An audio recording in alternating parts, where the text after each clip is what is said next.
Midnight Drearies.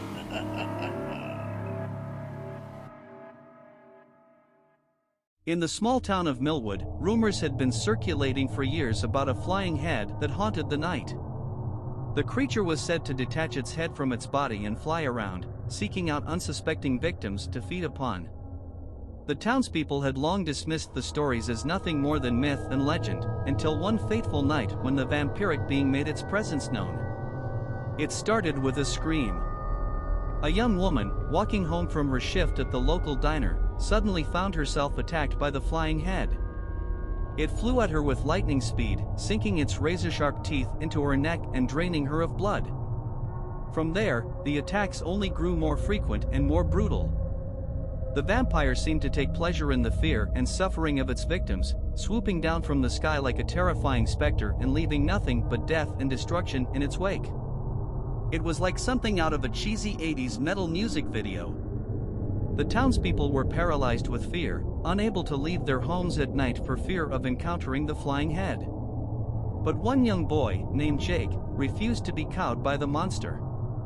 Armed only with a BB gun, Jake set out into the night, determined to rid his town of the flying head once and for all.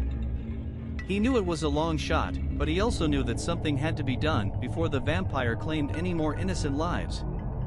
For weeks, Jake patrolled the streets at night, his BB gun loaded and ready to fire.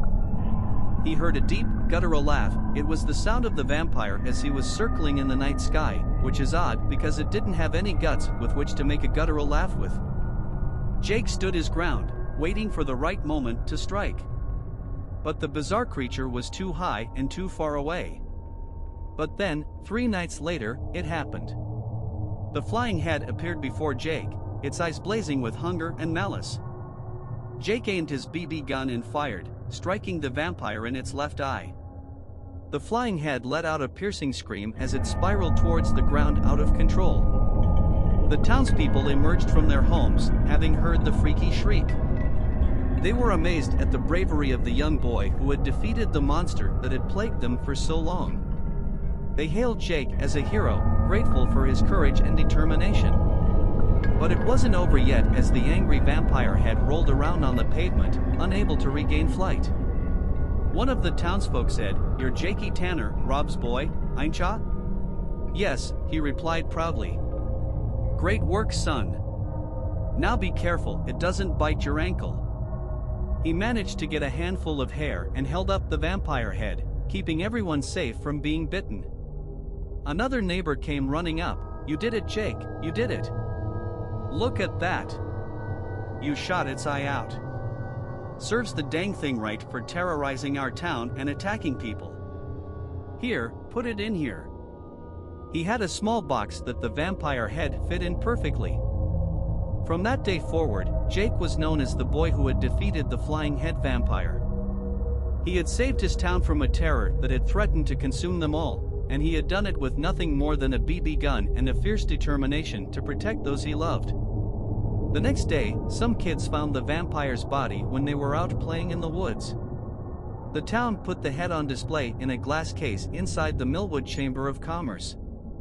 Noni Freeman, the executive director, said it had increased tourism by 15%. But considering the annual Apple Festival was the town's only source of tourism, Jake wasn't sure how big of an attraction it really was. But he was still proud of his accomplishment. There was even a gold plaque in front of the head's case that detailed his triumphant victory over the forces of darkness. Unfortunately, a year later, the goth version of PETA broke the glass and stole the head. But fortunately, they could not remove the chains from the flying vampire head's body, which was displayed next to its case. Mrs. Freeman didn't want it getting up and wandering around and trying to get its head back. The townsfolk knew that the memory of the flying head would haunt them forever. For in the darkness of the night, they would always wonder if the vampire might return, seeking revenge for its defeat. And so they lived, always looking over their shoulders, always watching the night sky for any sign of the creature that had once terrorized their town. Jake was determined, when he got older, that he would become a monster hunter and fight all the forces of evil and darkness. And he would find that flying vampire head and finish it off once and for all.